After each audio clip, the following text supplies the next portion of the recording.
Hey everyone, Professor Mike here with Sentosa Martial Arts and Fitness. Today's video is a very basic submission everyone should know, and that's an Americana. You know, believe it or not, an Americana is a submission you'll be able to use throughout your jiu-jitsu career, but also it's a great submission to be good at in the case of self-defense. If you're in a situation where you're in a fight on the street or whatever it could be, this is an easy submission to get, and someone who's not experienced, you should be able to get it fairly easy. Now, and you know, the higher level you get, blue belt, purple belt, brown belt, this will always be an option from side control mount, MMA especially too, where you can soften your opponent up with punches and then go for the submission. You see a lot of these in MMA. Now, you can see here Mike is protecting his face like he should. He's protecting the neck, his elbows are in tight.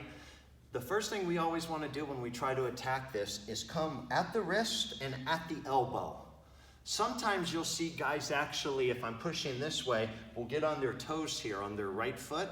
So that way, let's say he's tight and I just can't push it, I can actually push with this foot forward and really create a little bit more power by having something I can drive off of the mat with my right foot. Now, when we get it and I drive down, I like to drive the elbow right there by his neck. That way he has a hard time turning into me and it makes it very uncomfortable. Once I have this pinned, I want to make sure his arm is 90 degrees and I'm going to pummel under the elbow and grab my wrist, making sure I'm in a good mount. Now if he bucks me, I have my head always ready to go to the mat as a base. From here, before I start to finish, I want to turn my right grip, which has his wrist, in a little bit, like I'm on a motorcycle. I'm turning it in, knuckles to the mat.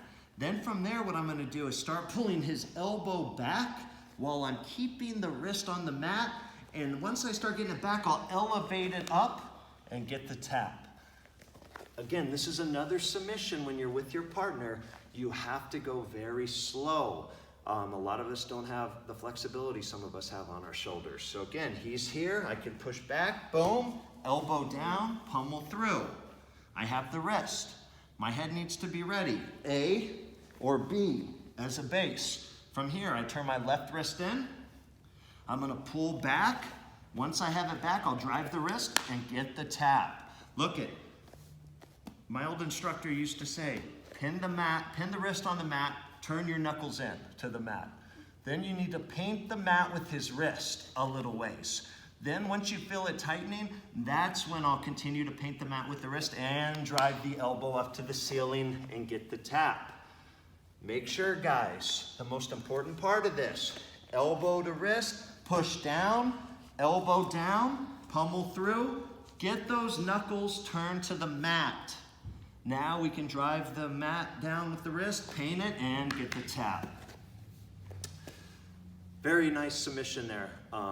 One thing to keep in mind of too is if I'm here and I start going for it and he straightens his arm out, remember, I can also go right into the straight arm lock and get the tap. Or we can look into a Kimura setup, you know? But also think about other things, like maybe setting it up for an arm lock or something. But right now, I really want you guys just to focus on that Americana. Lay back down.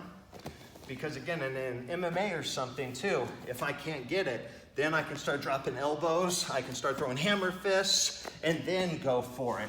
Mix it in, boom, finish, and go for that. So make sure you keep that in mind if you're an MMA fighter. We can throw elbows, we can throw hammer fists to soften it up, you know, go back and forth, maybe to knee on belly, back to mount, keep them guessing, and try to catch it on a scramble. Like always, if you have any questions, please let me know. Thank you very much.